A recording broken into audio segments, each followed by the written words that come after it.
This talk is going to be about how to try and create an environment for ideas that makes it possible for creatives to be their very, very best.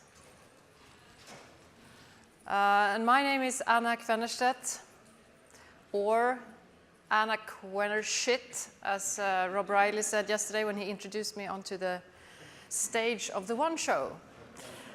But I guess after 30 minutes here, you can choose your preferred pronunciation. I am a copywriter. I've been a copywriter for 22 years. And I'm also the creative chairman of Forsman & Bodenfors. I don't know how much you know about the agency, if you're familiar with the work we do. So I put together a short medley just to give you an idea of some of the recent work that we've done. The agency turns 30 years old this year. And I would say that we have been ranked high in the international rankings for maybe 10 or 15 years now. The agency is no longer a local agency. It is, we do global work for clients like Volvo Trucks, Volvo Cars, IKEA, H&M, Procter & Gamble. So, firstly, I want to warn you that I take things very seriously. This is not going to be funny, because to me, what we do every day, what I have been doing for the past 22 years, is very, very important. I mean, the influence that this industry can have on values in society, on the impact that we bring to clients, the way we create popular culture by what we do, to me, makes us very, very important. And as an industry, I feel that we have never had more power than we do today. So that is something I feel very strongly. And before I talk about Forsman & Bodenfors, I would also like to say that I know that everyone, in this industry, we have the same ambition. We want to do great work, and everyone is trying really hard to do that. And as agencies, we are always looking for the best talent that can help us do that, right? And it's about talent, and it's about really hard work. But I don't have to go much further than to myself to realize that I cannot do great work unless I am in an environment that allows me to. If I'm in a place where people listen to me, where I have some real influence, where people trust me, then I can put my talent to use. My intuition, my touch, my madness. But if I'm in an environment where I'm not trusted, where I don't get that space, then I do shitty work. The same person in two different environments can be two different, totally different creatives. And I think that this goes for quite a lot of us, We need to feel secure in order to do great work. And that is why I think that agencies and everyone who is running a creative company need to think about how can we create that secure environment that makes people able to take those leaps, to be bold and daring. And this is what this is going to be about. So, the way we do it at my agency can be translated into one word, really, and that is responsibility. We give full responsibility to all creatives. Everyone is in charge of their own client, their own brief. And this is what we don't have. We don't have a formal hierarchy within the creative department. We don't have the chief creative officer, the executive creative director, the creative director. We just have creatives, copywriters and art directors, and they work alongside on their different projects. Now, this group of people can be, of course, of very different kind. I mean, we have people that have been in the agency for 27 years, and they are super experienced and have won tons of lions and pencils, and they may have a higher salary. And then we have the junior creatives that maybe work on smaller accounts or on a specific brief within a bigger account.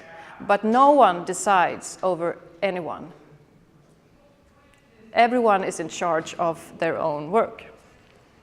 And if this is like the traditional agency model, we have at the top, we have the most brilliant, experienced person as the chief creative officer, and then we have executive creative directors, etc.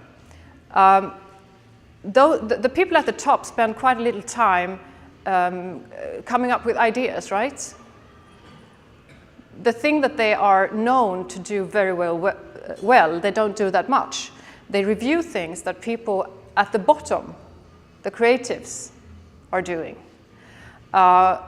And I know that this model, I mean, it has been working so well for decades. I mean, it hasn't changed for decades.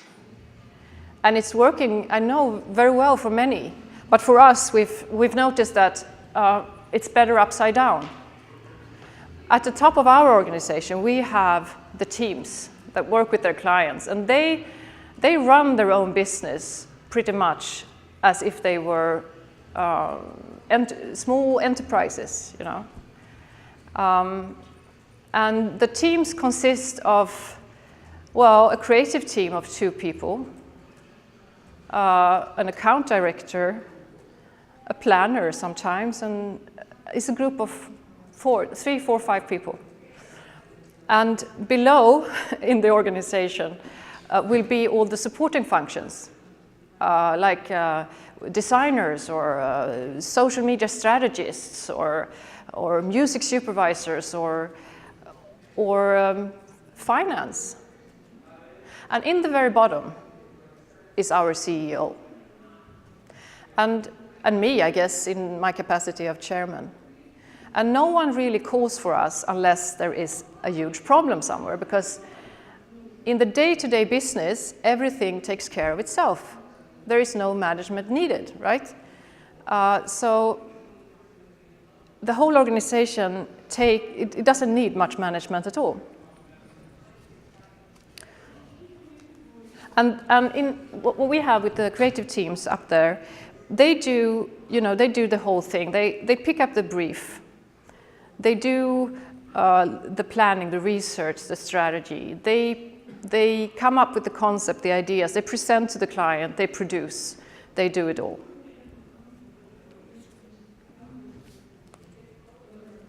The only boss in our agency is the actual task. Because I think, and this is in my own experience, that the work that is really groundbreaking, the work that truly, you know, takes people off guard, changes people, is work that has come out of an honest-to-God ambition to do something for real, to solve a real problem, to change something for real. It has not come out of an ambition to win a pencil or a lion.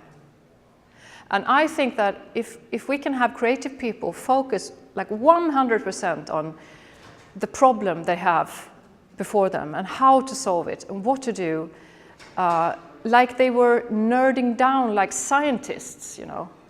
If anything is possible, if we can do anything, what would be the best solution to really change this?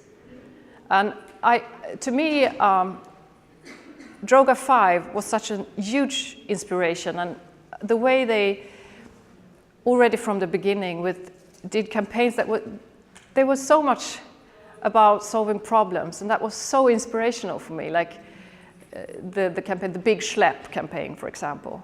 The way it truly came out of that ambition, and it worked, and it was groundbreaking. And I can tell you, I know that many people think that it's weird that with the Volvo trucks, I know we did the Van Damme spot with the epic split. Before that happened, the team spent, I think, maybe 2 years in some kind of strategic discussion. And it was way too long. I mean, I wouldn't recommend it. It's too long. You shouldn't be talking strategy for 2 years.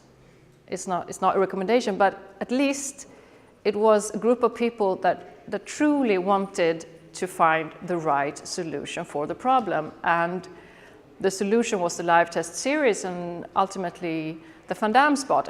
And it turned out to be the most awarded thing that we have done in our agency ever.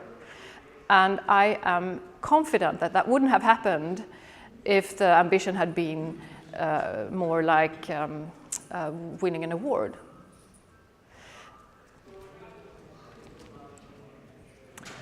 So we try to create an environment where people feel safe and secure rather than afraid of losing their job. Now in Sweden, you can't fire people. So they feel pretty secure to start with. But I think that it's important that if you don't need the prestige, you don't need to prove yourself all the time, you can relax in the environment. That will make you a bolder creative. And also, we don't compete within the agency. I mean, we don't run teams against each other because we believe in collaboration. Before that, it's like in the conversation that the great things happen.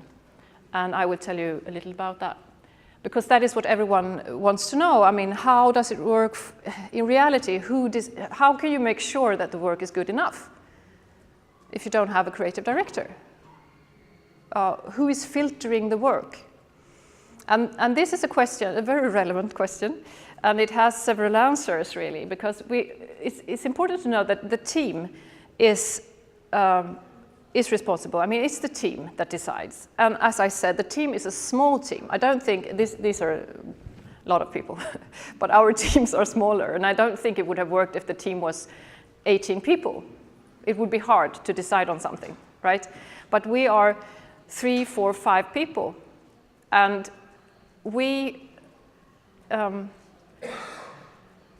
I find that people manage to decide. We never have, very rarely, have breakdowns in the teams, and people work on it until they agree on something, and we don't need the one person to say what is the best idea. But then, which is important, what we expect everyone to do is to share their work with other people in the agency, and that is something that you have to do. And this is probably someone more showing like a narrative for a presentation and trying that on some people. But we do that in every phase of the process, really. I mean, even on a strategic level, maybe you are thinking of different routes. Well, bring some people in a room. It doesn't have to be this many. It would be impossible. But if you could take 2 people in a room and say, this is what we're working on now, we're thinking of these different routes, what do you think? And then we do that again with concepts, ideas, scripts. I can write a script and then send it off to 5 other copywriters and get their opinion on it. And we do that with offline edits, and all the directors we work with regularly, they know that they need an extra day or 2 in the schedule so that we can show the offline edit to everyone and get the opinions, and they hate it. But that's how we do it. But I think that this goes for everyone in the agency. So either, even if you're worked for 28 years, you do this. Or if you're a junior. And I think that for junior people, it's a great thing to have the access to that kind of experience. To know that I can get help from people who have worked 20 years longer than me. But also, and I count myself as a senior, it is great to have the opportunity to show ideas to people in their 20s and to know how they feel about it. So it's useful for both. And it also makes people, they learn how to talk about ideas, how to argument for their ideas, which is, I think, very useful. And you know that if I can't really, I mean, when I came to the agency, I felt this was awkward, and I wanted to prove myself, to be clever and smart. And just putting out work in progress ideas that wasn't even that good to people that I admire was intimidating in a way. But when I managed to put away the prestige and realize that no one is going to judge me because I have bad ideas, because everyone has bad ideas all the time. It's a part of the process. That's what we do. We come up with bad ideas and we navigate around them until we get a good one. So no one is going to think that I'm bad at what I do. And once I could relax in that, I see the beauty, because I have the whole agency behind me. And if something is very successful, everyone will take pride in it. I mean, they won't take the credit. It's still me that's going to accept the award. But they will take pride in it because they've been involved. And that, as a consequence, we love to hire people that are sort of, Swiss Army knife people that are of course talented and have the great portfolio and everything, but that also like to take the responsibility, that want to step up in front of the client and talk about what they've done, or want to learn how to do that, at least, because you don't from the start. And basically, the ideal person for us is someone who is a bit of an entrepreneur, because they will be running their own business. And another thing with account people and creatives, they're like on one side of the very different people, but we find that the account directors that have a passion for doing creative work and that have opinions about creative work and that can contribute in the creative process are the best account people for us, as well as the creatives that take an interest in the client's actual problem and that are strategic creative people. So we see that it's the best thing is when we have a bit of both on each side. And the idea behind this, of course, is that if it works, it makes people 125% of themselves, like a better person than they would be in another environment. And I've seen it so many times. I've seen junior people produce great work for big clients that I'm starting to think that anyone can leave the agency. No one individual is that important. I mean, they are great and they are talented and fantastic, and I appreciate every one of them, but I mean, you could take out the most important person and it wouldn't change the system. It would still work. Talking about the environment again, I think these are some pictures from the office.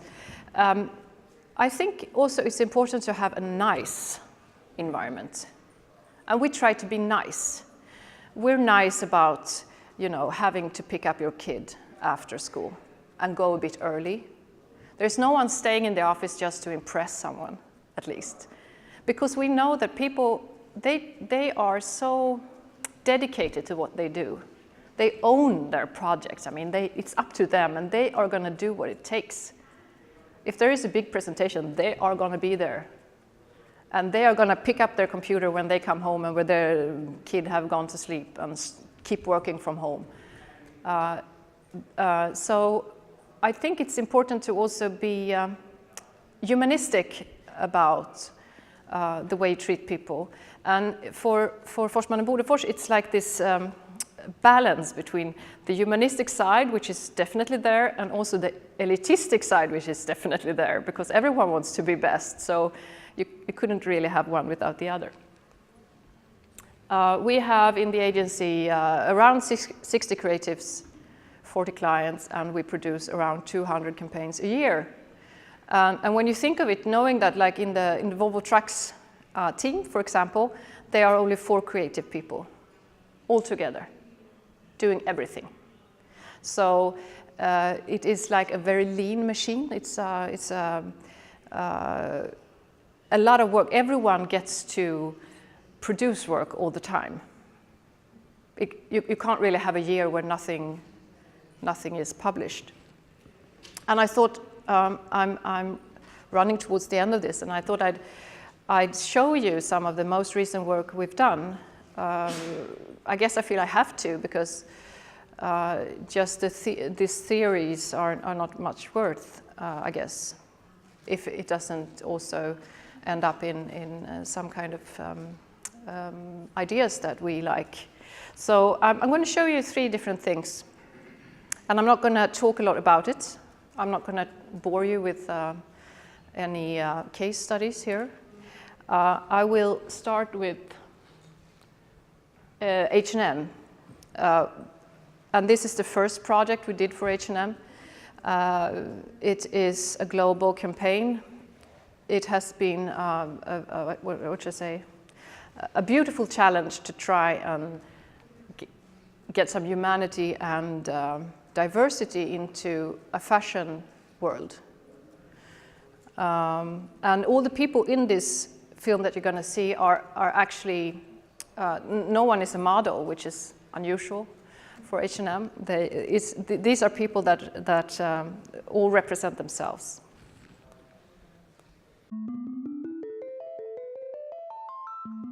Wear brown shoes after 6. Wear a hat indoors. Wear a short skirt after 40. Wear a short skirt if you're a man. Try too hard. Don't try it all. Dress like a girl. Dress like a man. Dress like a teen. Stand out. Blend in. Mix prints. Mix pink and red. Show your panty line. Go commando. Cover up. Show it all. Be trashy. Be neat. Wear pink. Wear blue. Wear yellow if you're blonde. Wear red if you're a redhead. Wear socks and sandals. Look fake. Look chic. Look shake. Be a princess. Be boring. Take a stand. Be uniform. Be liberated. Be old. Be new. There are no rules in fashion, but one. Recycle your clothes.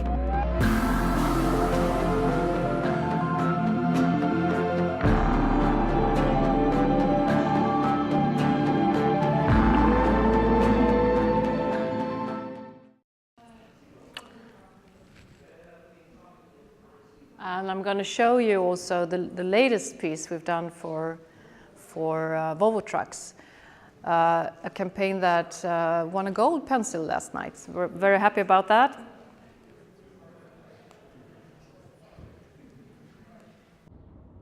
I'm going to walk up,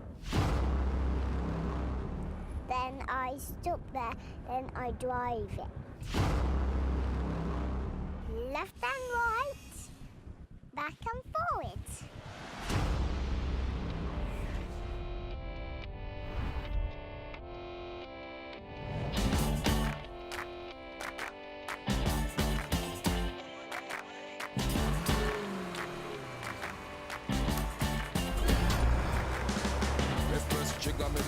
people, but nobody chat come face me with.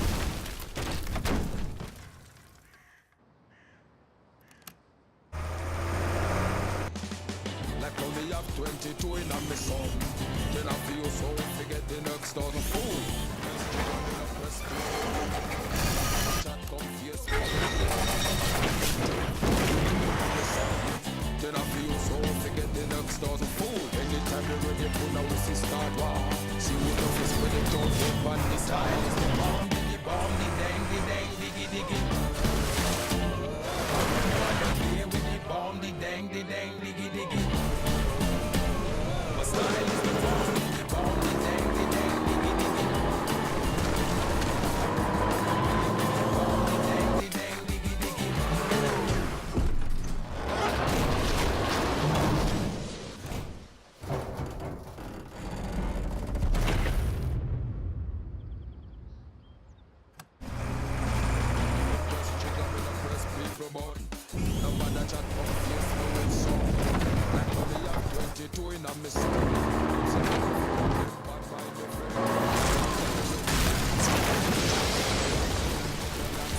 The style is the bomb, the dang, diggy, diggy.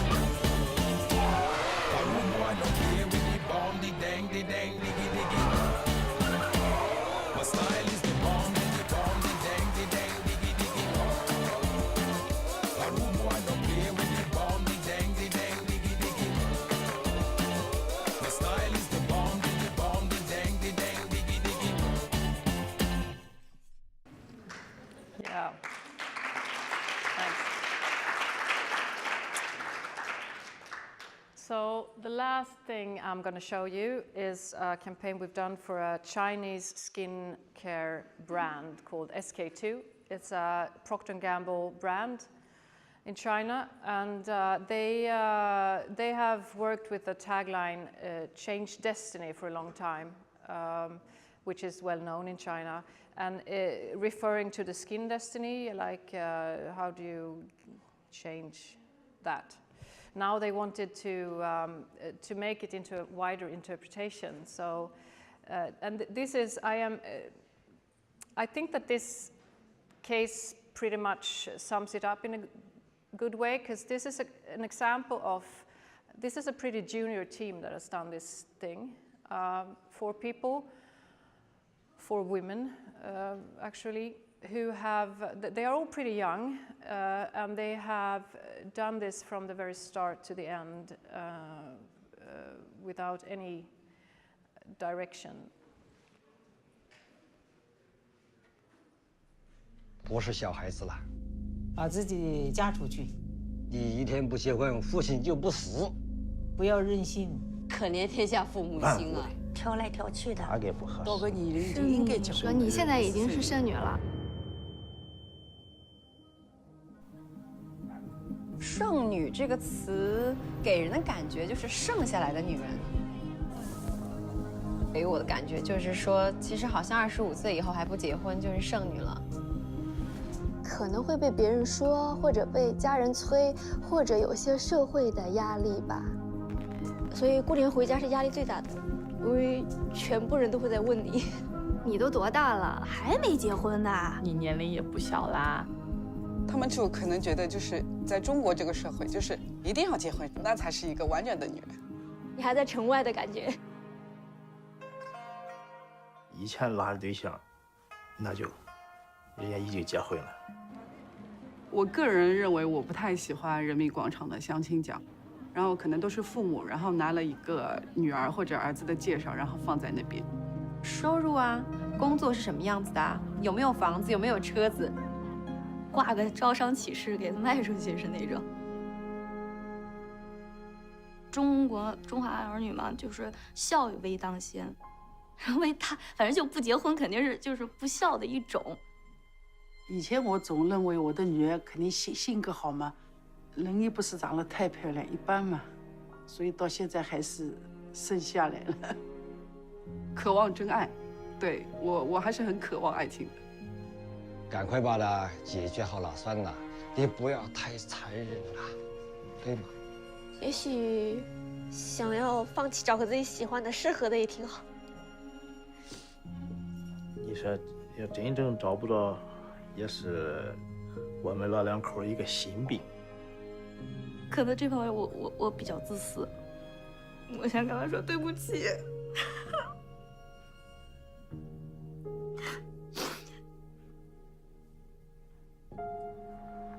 然后我希望我这样的一个状态非常能够得到父母的认可。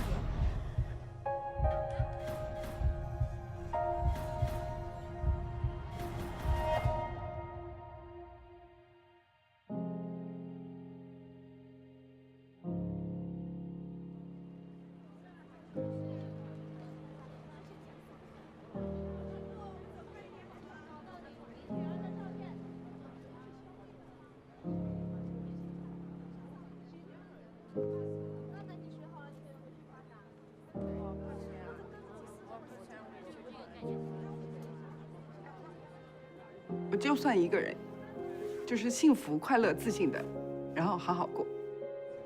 后来想开了，就是我说剩女，那我工作强了，现在有女强人嘛，这么一说的话，直到等到那个对的人，妈妈永远支持你。对于自己生活这件事，我是很开心的，然后很自由，我也享受一个人的状态。我女儿很美，剩女很光荣啊。